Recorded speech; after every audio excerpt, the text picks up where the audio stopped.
Welcome to the Navy SEAL Mindset. I'm your host, William Branham, and this is episode 012. In this episode, I want to talk about the third Navy SEAL secret of leadership, and that is OODA Loop. OODA Loop, O-O-D-A, and it is a loop. I gave this presentation a couple years ago, and it was 5 SEAL secrets of leadership, and someone came in and they looked at my presentation and they were like, where's the loop? And it was a circle that I had drawn. It was an O and an O and a D and an A, O-O-D-A. And there was an arrow going from each letter to the next. And they're like, where's the loop?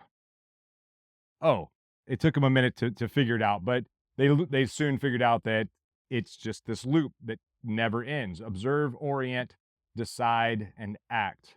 And unfortunately, I can't take credit for this. Not unfortunate, really. There's nothing really original that we do in the SEAL teams. We take the best things, the best tactics, the best techniques, the best procedures that are out there in the world that work. We take the things that work and we incorporate them into the things that we do, and we do them better oftentimes than the people who actually came up with them. So that's one of the things that makes us the best in the world, that gives us that Navy SEAL mindset, that gives you that Navy SEAL mindset. Where did this whole thing come from, this OODA Loop? This is actually something I used to hate.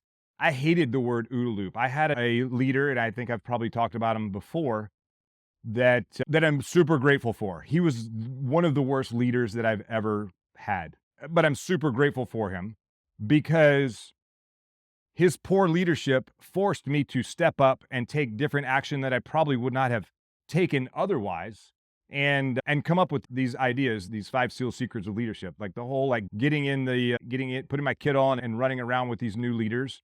I probably would not have done that had this other leader been a better leader. And like I said, in the past, and I don't remember if I've told this story before, but we were doing these contact drills where we're teaching young leaders how to lead on the battlefield in a gunfight.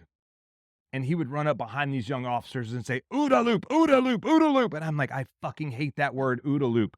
I will never use it. And I should never say never, because usually when I say I will never do something, I usually end up doing it, and doing it better than I ever thought that I could. OODA Loop, observe, orient, decide, and act. Why is this relevant to you? Why is this relevant to business? Why is this relevant to life? Why is this relevant to thinking like a Navy SEAL? Let's go back to where it came from. If you go back to the Korean War, a gentleman by the name of Colonel John Boyd was an Air Force fighter pilot. And in the Korean War, we fought the Russians, sort of a proxy war in Korea. And so the Americans, the US had less capable aircraft than the Russians did. And Mr. Boyd knew this, so he figured out that we need to find a different way to fight. We need to find a better way to beat the enemy, since they have better equipment. Maybe they have better training. We don't know. But we're going to fight them in the air in dogfight style, kind of like the old movies of Top Gun or the Red Baron back in World War II or whatever. And so they would get in these dogfights. And what Colonel Boyd eventually figured out is he figured out this way of this sort of decision-making process, or formalize this decision-making process, so that they could beat the enemy faster than the enemy could beat them, even though the Russians that we were fighting against had better equipment. Once he figured out this OODA Loop technique, he started teaching it to other pilots and other people that were fighting the Russians in the Air Force. He later became an instructor. And it was such an effective tool on the battlefield that the U.S. was beating the Russians in dogfights 10-1. We would knock down 10 of their aircraft to them knocking down one of our aircraft. That's how effective this OODA Loop process was. And then after the Korean War, Mr. Boyd went and he became an instructor, flight instructor, and he was beating his students within 40 seconds of actually engaging them in a dogfight. And then he taught the tactics, the techniques, the OODA Loop process, and how it was relevant and how the future pilots could use that in a dogfight. And so that got passed down to the Army, the Marine Corps, eventually the SEAL teams, because again, we're a pretty junior force as far as being around since the beginning of time. We've only been around, truly, the SEAL teams weren't even around in the Korean War. We didn't become commissioned until 1962 while we were in Vietnam. So we got passed down this idea of OODA Loop, and on the battlefield, on the business field, on every field, and in everything that you do in life, whether it's you're having a relationship with someone, you're having a conversation, you're having a business agreement or disagreement, you're doing business with people, you're a salesperson, you're a student in school. It doesn't matter what you're doing. Maybe you're just driving to the grocery store, you're managing kids. Everything you do is an OODA loop. And I'll start with on the battlefield, and then we'll talk about how you can apply that to the rest of your life. So on the battlefield, we're in a gunfight. I position myself next to that young officer, and he's engaging the target. Or actually, I've taken his bullets away, and he's learned to not shoot bullets when we're in a gunfight. He's starting to observe the battlefield. And then he orients himself. If we do this, he's thinking like, if we move to the left, what will happen? If we move to the right, what will happen?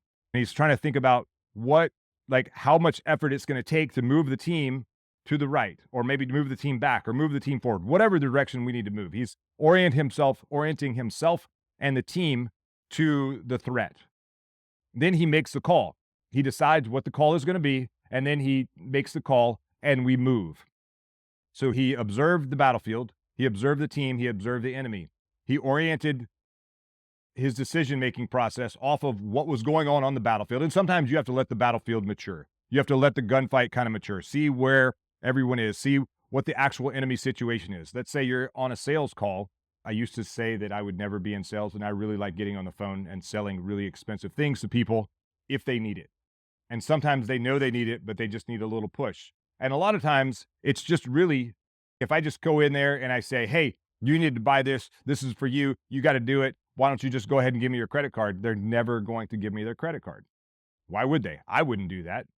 So what I do is I just start asking questions, and I observe what their answer is. And then I orient myself to what their answer is. And then I ask another question, and then another question. And as I'm observing, I'm orienting like how I'm going to make the close. I'm orienting how I'm going to actually ask them to give me their credit card information, or whether I'm going to pass to them a link to buy something. I'm deciding what I'm going to do based on what their actions are, based on what they're telling me. Or when I'm coaching a client, it's exactly the same thing. I'm asking them questions.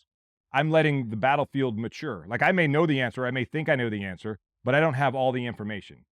And so I continue to ask questions, I continue to orient, I continue to maneuver before I take actual action. I'm still maneuvering, I'm getting a different perspective of the battlefield. I'm orienting, and then I decide what I'm going to say, and then I take that action. I give whatever advice that the client needs at the time as appropriate. So it doesn't matter what you're doing. If you're in a relationship, you're always observing that other person, you're observing their actions, what they're saying. And a lot of times in male-female relationships, it's not really what they're saying, it's what they're doing. And I can only say this from a male perspective of a relationship. I can tell you without a doubt that the female perspective, they may say something, but that's not really what they mean. So you have to have, number one, you have to have some experience in dealing with women who may say one thing, but really mean another. For example, hey, honey, where do you want to go out to dinner? Oh, I don't care. Okay, let's go to the steakhouse. Yeah, I don't really want steak. I think I want a salad. Okay. Or maybe I was thinking more about sushi. So in that exchange, hey, what do you want for dinner? Oh, I don't care. So you observed, you oriented, you made a decision. I want steak. Let's go to dinner. And you acted. You said, hey, let's go have a steak dinner. No, I don't actually want steak. I want sushi. So now you took action on the battlefield of this relationship. You maneuvered, and you got a different perspective. You threw something out there in the world to your team, and they responded in a different way. So you just have to adjust. You observe, oh, maybe we're going to go have sushi. Maybe she wants to have sushi. So you say, okay, awesome. Let's go have sushi. So you observed, you oriented yourself to the situation. You made a decision. You could make the decision to go to a steakhouse. Probably not going to work out that well for you. Or you made the decision to go have sushi, and then you acted on it. So that's OODA Loop works in every situation. And one of the great things about the OODA Loop is what it really does. The real magic of the OODA Loop is it's unraveling the weaknesses of your opponent. So really, you may not care where you go out to dinner, or really, you may not care if you make the sale or not, or really, you may not care if your kid does its homework or her homework. You actually should care about that. But you may not really care the direction that you want to go. If you have a business, if you're leading people, you should care what the outcome is. You may not care how they get there, but you care about the outcome. So you want to observe what they're doing and you want to influence their actions to meet the outcome, the desired outcome. So if I'm training that new leader and I want them to observe the battlefield, I took their bullets away. So now they have to observe the battlefield. And maybe they're not like observing the whole battlefield, they're not getting the whole thing. Then I'll give them sort of a preparatory command, or I'll give them an idea of a direction that maybe they could go so that they can observe differently. If you're a senior leader in an organization and you're trying to train a replacement, someone to come up and take your position so you can move up and out or whatever, to take a bunch of stuff off of your plate, then you put them in those sort of stressful situations and observe how they're going to act. Observe, orient yourself to their reaction, then you take action, and then you decide what to do, and then you take action. And you teach them to do exactly the same thing. Going back to, I don't know, sales. I'm going to ask you a bunch of questions. I'm going to observe and I'm going to orient myself based on your answers. And then I'll maybe throw something else at you and see how you react to that. And then I'm just going to continue to OODA loop until I make the sale. Or until I get, if I'm leading a group of people, until I get them to give me the outcome that I'm looking for. This is super important in leadership. I spoke at an event last week, and one of the people in the crowd, they asked me about, there are times when their clients, and I think works with people with MS, they're just not doing the work. And she just gets so mad. She just want to like shake them and tell them, just, you need to do this so that you can get better. And so I said that, yes, I totally understand where you're coming from, but sometimes you have to give them grace. And what you have to do is you have to make it their idea.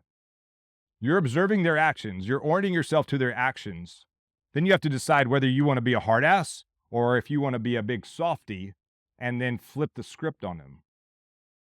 And then make whatever that thing is their idea. When you can make it their idea and they tell you what they want to do, that's exactly the thing that you wanted them to do, you win. So you observed the situation, you oriented yourself, even though you didn't want to, you oriented yourself to be a big softy.